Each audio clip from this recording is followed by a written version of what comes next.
summaries on here that I can kind of give you guys a flavour of what I'm reading. It's a mixed bag, like detective, hunting a serial killer kind of vibe.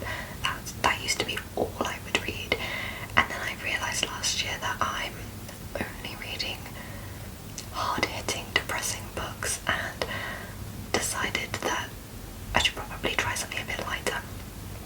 So I think this list is a mix of hard-hitting and a bit lighter.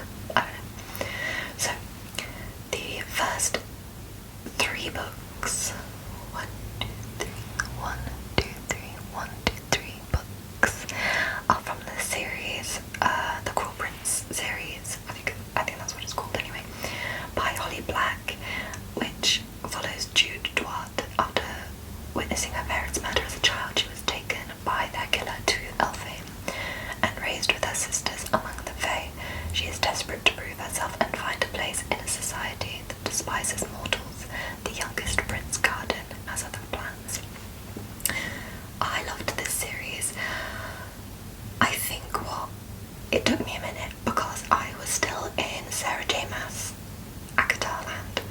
I had just finished book 4, the Nestor and Cassian saga, and I was just so immersed in that the idea of them moving on to a whole different land and a whole different set of people, I found it hard to gel originally. I'm gonna say that ACOTAR is my favourite out of the 2 series. I know that people have differing opinions on that, but I don't know if that's because I read that first, and so I was too invested to move on, or if I do just love that series, and I think I do just love that series. But all in all, really good. Enemies to lovers vibes, which I like. I like a slow burning romance. I don't want people to just be like, she's fit and then they're just in love. I don't think, like, that's not real life. I know these are fantasy books, but I mean it needs to be a little bit believable. So yeah, I enjoyed the slow build of the relationships within this book. I don't want to spoil anything, but the sibling relationships in these kinds of books stress me out. That's all I'm gonna say. If you know, you know. Anyway, so after being in my ACOTAR hole and then crawling out to the Cruel Prince series, I planned to read the Throne of Glass series, but jumping from one to the other and then to another just felt like too much, so I decided to read a standalone by Colleen Hoover, and that is Verity, which the summary is a suspenseful novel about a struggling writer who takes on a job to finish the best-selling series of acclaimed author Verity Crawford. As she delves into Verity's notes, she uncovers dark secrets that threaten her sanity and safety. I remember seeing this book like whipping round, and like, I think for good reason. I really enjoyed this book. I liked that. I think after being in such intense series and being in series full stop, it was quite nice to kind of have a short, snappy change of scenery. I couldn't say that I gelled a ton with the author, she is the author within the book. It was just a lot of her sort of thought projections was attached to the mystery. I liked that it had a bit of a twist at the end. I felt like the story was left still semi-open-ended, but yeah, overall I enjoyed it. Okay, this one is 2 books, and I saw a lot of people talk about this one, and like, now I definitely understand it, but curiosity kind of got the better for me, and that is Haunting Adeline and Hunting Adeline. Now, if you've read this set of books, or even just the first book,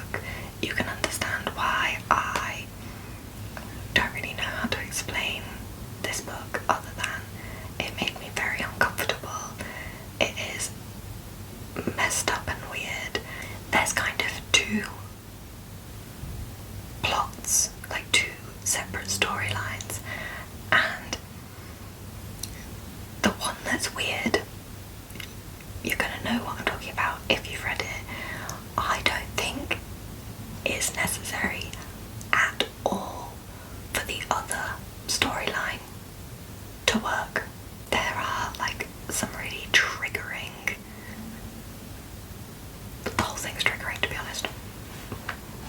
It's a no from me. Yeah, very strange. I actually struggle to kind of even explain that. Right, so on to what I am currently reading. I am now, after the Adeline fiasco, into the Throne of Glass. I've literally picked it up like last night, I think. The story follows the journey of, I think it might be like Selena, but spelt differently. If I'm wrong, shout me out.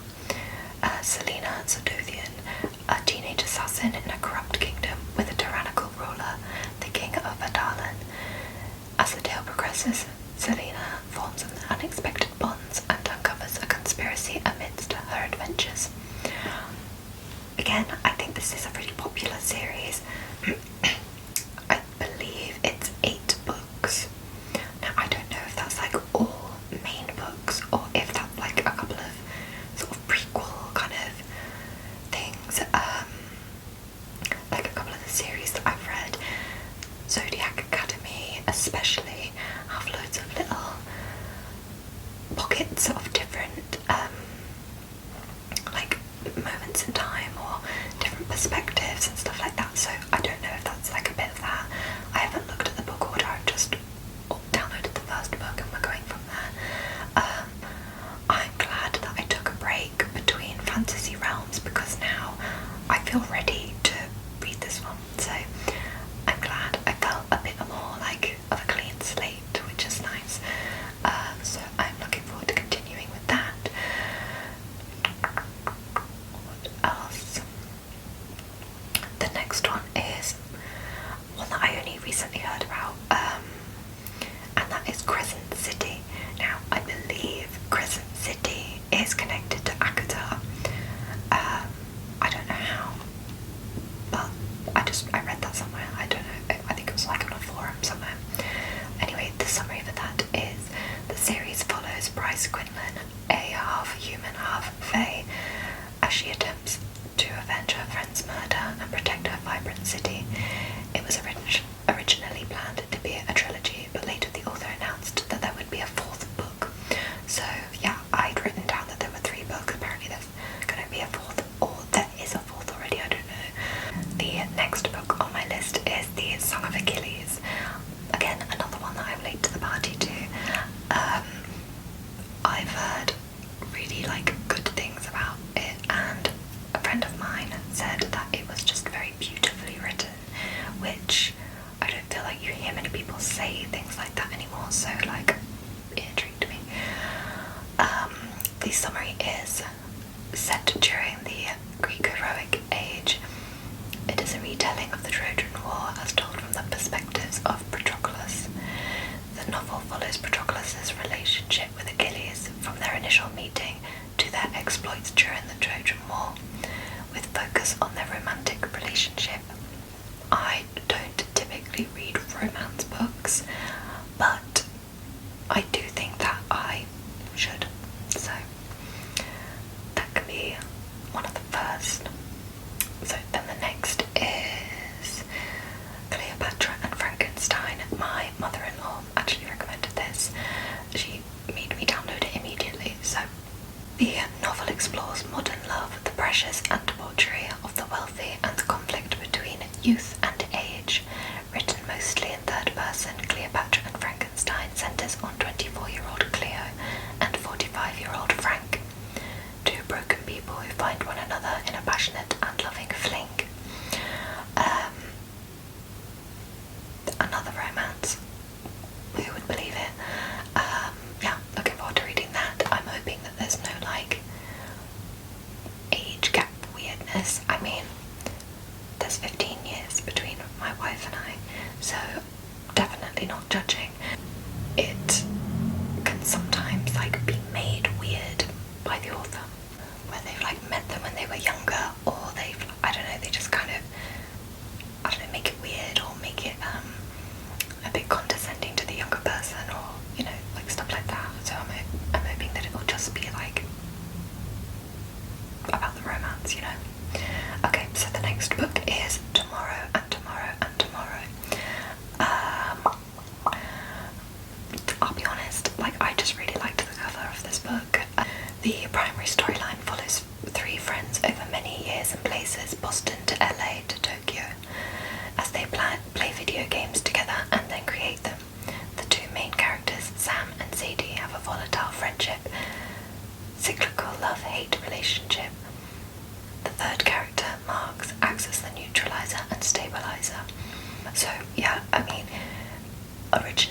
I read about this, it kind of just sounded like quite techy, and about like the video game, but I believe it's a bit more about the romance.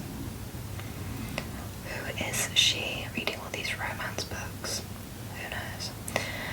Okay, so then the next on the list is another series, another fantasy series called From Blood and Ash. This, I believe, is 7 books, or at least 7 main books.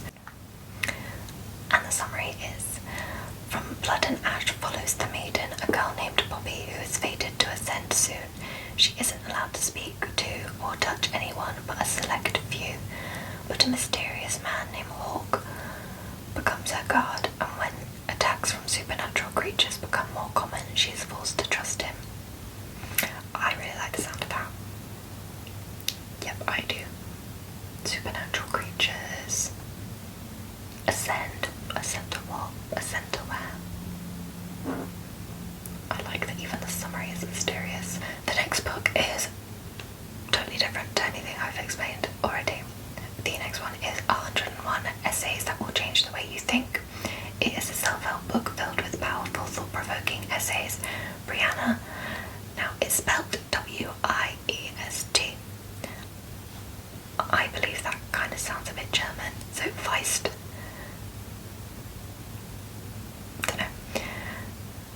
Offers new perspectives on common topics like happiness, jealousy, and fear, encouraging readers to rethink the way they view the world. I just think it sounds really interesting, and I am keen to listen. It might be one that I would listen to on an audiobook. Right, the next one is, oh yeah, I have a physical copy of this one, and it is Ugly Love by Colleen Hoover. So this one is one that I picked up when I was away travelling. I picked it up for £1, and it was just in a second-hand bookstore at a place called Avebury in the UK. If you look up Avebury, it's actually a really cool place. Similar vibes to Stonehenge. So, I do think this is another popular one of Colleen Hoover's, and because I enjoyed Verity, I thought I'll give it a try. It's not exactly love at first sight for Tate Collins when she meets the tormented and secretive Miles Archer. They wouldn't even go so far as to consider themselves friends. The only thing Tate and Miles have in common is a mutual physical attraction that can't be denied. Once their desires are out in the open, they realise they might have stumbled on the perfect no-strings arrangement. He isn't looking for love, and she doesn't have time for it. So that just leaves sex. Fair enough. What they've got could be surprisingly satisfying, as long as Tate can stick to the two rules Miles has set for her. Never ask about the past, and don't expect a future. They think they can handle it, but everything is different when real emotions start to change the equation. I mean, that sounds like a fairly typical modern issue. The no strings attached becoming strings attached. But, I mean, there's an element of mystery there, so hopefully it will make for an interesting read. The next is The Untethered Soul. This is a book that I've wanted to read for so long, actually, and I've just never picked it up or got around to it or anything. So it is all about you, your feelings, thoughts and consciousness. By drawing on different spiritual practices, this book explains how you can navigate your own mind, get in touch with yourself and become your own master to ultimately achieve enlightenment. Just sounds like a nice read. I like learning about different sort of spiritualities, different ways of, I don't know, going through life, and it just sounds like there might be some interesting things in that book. I'm actually going to make this 32 books, but I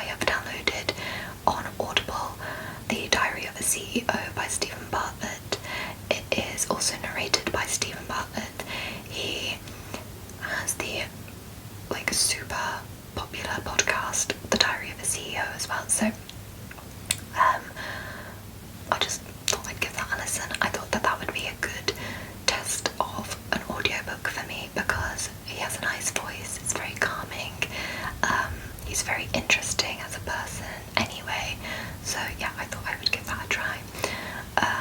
The other one that I realised that I picked up along with Ugly Love is this one. This is like that is a fat book. Like, how many pages?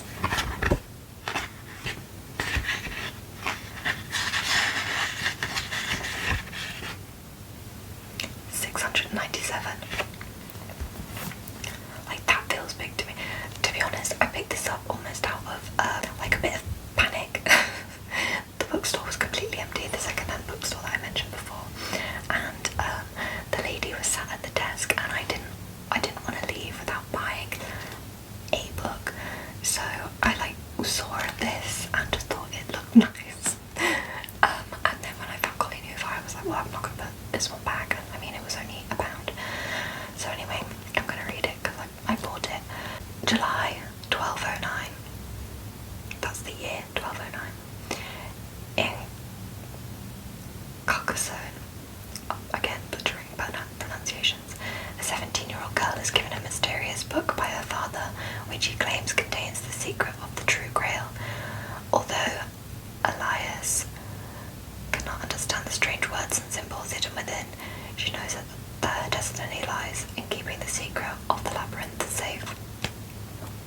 In July 2005, Alice Tanner discovers 2 skeletons in a forgotten cave in the French Pyrenees. Puzzled by the labyrinth symbol carved into the rock, she realised that she disturbed something that was meant to remain hidden. Somehow a link to her horrific past, her past, has been revealed. So I mean, this might be a very happy find. This is The Labyrinth by Kate Moss. I don't think I mentioned that before. So yeah, it does actually sound good. Thank goodness, otherwise that would have been a pointless purchase.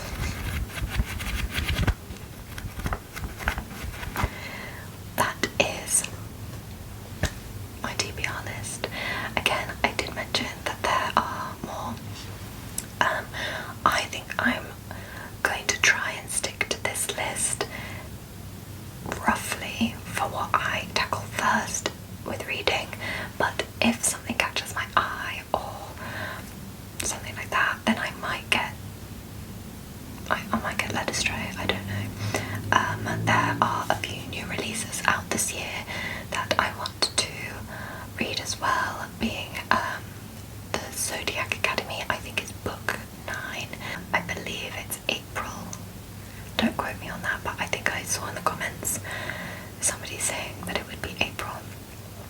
So that will kind of be one of those ones that I read immediately, and probably like reread a part of the book before, just so that I'm in the mindset of what happened earlier in the series. But yeah, that is it. Let me know if any of these are on your list to be read, or if you have read any of them. Yeah, I'd be interested to know your thoughts. But thank you so much again